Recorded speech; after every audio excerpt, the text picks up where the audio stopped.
If this was still the old days, would you let your parents give you away? I would. Do you know why? Because in this day and age, we have freedom of choice, and if we choose our own partners, well, we're gonna choose a bad partner because we tend to choose superficially. So we pick poor partners for ourselves because, well, um we have to make mistakes to learn from them, right? So that's what happens in this day and age. But there's so much trauma too in this day and age, and that's why a lot of us are toxic and we choose trauma bonds. That's what this world is nowadays.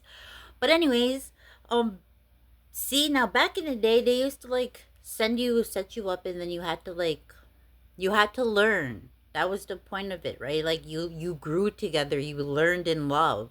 Nowadays people don't do that. It just goes to toxic, or you just end up resenting each other.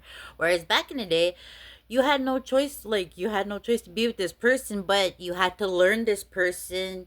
You had to grow together. You had to, like, eventually they would grow on you, and you guys would learn how to fall in love, like how to have unconditional love. Like, maybe it wasn't perfect, but I bet you anything it was better than anything that we're into nowadays. Especially like we're so like superficial that like we'll just like pick somebody, and then the littlest thing will piss us off, and then we'll just throw them away. Or else even matching energies, like trying to hurt each other, but and yet you're trying to be together. Like, it doesn't make sense, you know what I mean?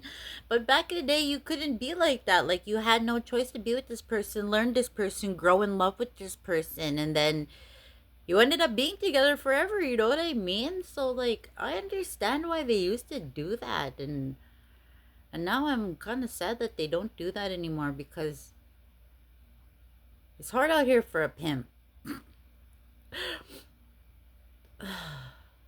Pimps don't cry, but this pimp cries because it's lonely out here. You know what I mean? So, but anyways, I'm rambling.